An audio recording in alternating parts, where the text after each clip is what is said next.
थुंग थुंग एक भोले दिल का इंसान था, लेकिन उसकी सबसे बड़ी परेशानी थी उसका बड़ा सा गोल मटोल पेट। क्योंकि जब भी वह बाहर निकलता लोग उसकी तोंद का मजाक उड़ाते थे। लेकिन इससे भी बुरा तब लगता जब उसकी पत्नी सुमित्रा उससे कहती थी, सुनो, अपना ये सिलेंडर जैसा पेट कम कर लो, नहीं तो मैं हमेशा के लिए मायके चली जाऊंगी। इसलिए वह दिन रात मेहनत करता, पर उसका जिद्दी पेट कम ही नहीं हो रहा था। एक दिन रोज रोज के तानों से हार कर थुंग थुंग अपनी जान देने एक पहाड़ की चोटी पर चला गया। जाते ही रोता हुआ बोला, बस अब और नहीं, सब मेरा मजाक उड़ाते हैं और अब मेरी बीवी भी मुझे छोड़कर जाना चाहती है। ऐसी जिंदगी का क्या फायदा। जैसे ही उसने इतना कहा, वहाँ एक रोशनी हुई और उसके सामने एक रहस्यमयी बाबा प्रकट हुए। बाबा ने उसे रोकते हुए कहा, रुक जा मूर्ख, जिंदगी बहुत कीमती है, तेरी परेशानी का हल मेरे पास है।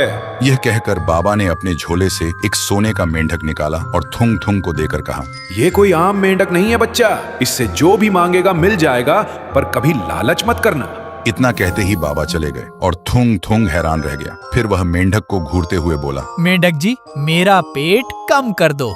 कहते ही थुंग थुंग का पेट अचानक कम हो गया। देखते ही उसकी खुशी का ठिकाना नहीं रहा। फिर वह दौड़ता हुआ घर पहुंचा, पर उसे देखते ही उसकी बीवी के होश उड़ गए और खुशी से चिल्ला उठी, अरे, मेरा पति इतना हैंडसम कैसे हो गया? थुंग थुंग ने सोने का मेंढक सुमित्रा को दिखाया और सारी बात बता दी। सुनते ही सुमित्रा की आंखों में लालच आ गया। उसने बोला, जब ये मेंढक कुछ भी दे सकता है तो क्यों ना हम अमीर भी बन जाएं? थुंग थुंग ने मना किया, पर सुमित्रा ने बात नहीं मानी और लालच में बोली, मेंढक जी, हमें दुनिया का सबसे अमीर बना दो।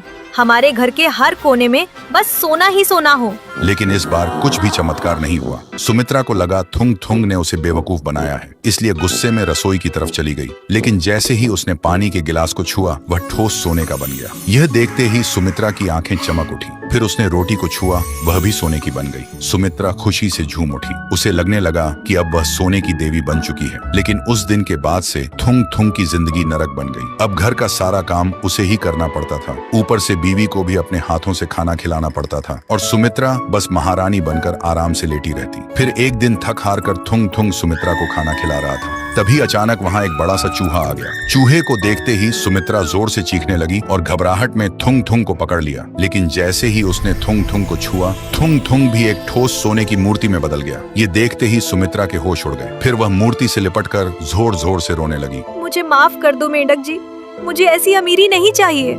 मुझे बस मेरा थुंग थुंग और मेरी पुरानी जिंदगी वापस दे दो। ये सुनते ही सोने का मेंढक गायब हो गया और पूरे घर में एक तेज रोशनी फैल गई। जब रोशनी हटी तो सब कुछ पहले जैसा हो चुका था। और उस दिन के बाद सुमित्रा को समझ आ गया कि लालच से कभी सुख नहीं मिलता। उसने फिर कभी मायके जाने की धमकी नहीं दी और दोनों अपनी छोटी सी दुनिया में खुशी खुशी रहने लगे।